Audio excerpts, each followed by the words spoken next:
Welcome to another JournalNow.com high school football video. My name is Joe Serrero, and I'm joined for the second time in as many weeks by East Forsyth Eagles head coach Todd Willert. Todd, thank you so much for joining us once again. Hey, great to be with you, Joe. You've been a part of some epic football games at East Forsyth. The regional final with Mallard Creek back in 2015 immediately comes to mind. Where does last Friday night's 44-38 triple overtime win over Glen rank? It's funny you said that. It did in the middle of the game, or when we went to overtime there, when they had to get the 2 points to get it to go to overtime.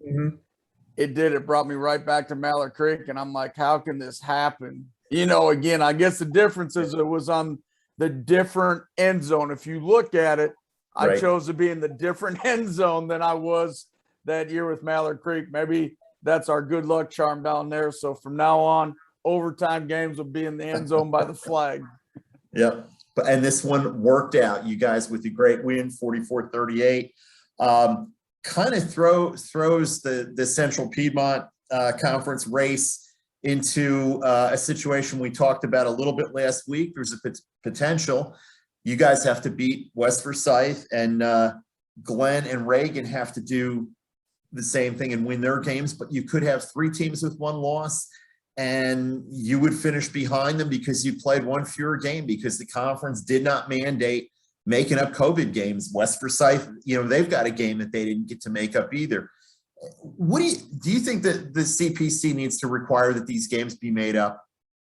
Well, it's not quite that easy, to be honest. I know we wanted to make up the game, but it's towards the end of the season. It's hard to find dates in order to make up the game.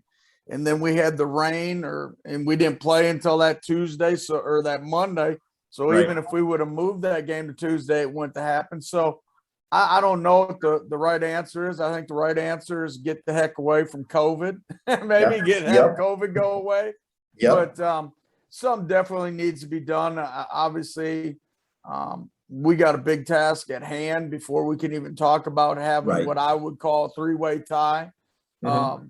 It's kind of a shame that if we would happen to win that, I guess technically because of percentages, we won't be looked at as a conference champion. But I tell you what, we got a long ways to go before we get to that playing West Forsyth, because we're in for another dogfight Friday.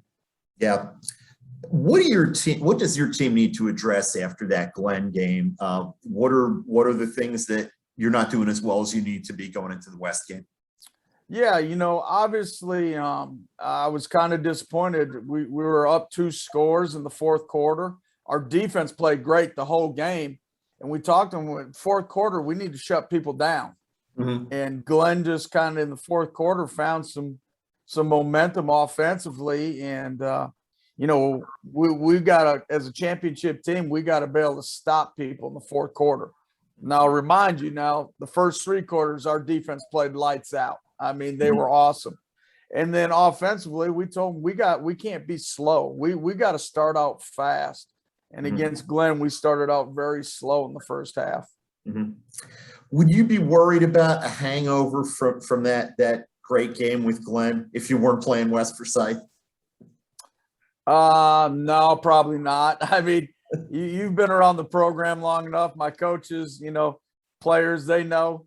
I'm happy. I was maybe a little happier, maybe midway through Saturday morning, and then I was back to my old self and getting mad and all that. Watching the film. So we usually don't have to worry about those hangovers. At the end of the day, it's another huge. This rivalry is just as big as Glen's. Sure is. So our guys are ready to go. We know we have in front of us, and we're going to have to play a great game and can't have the mistakes.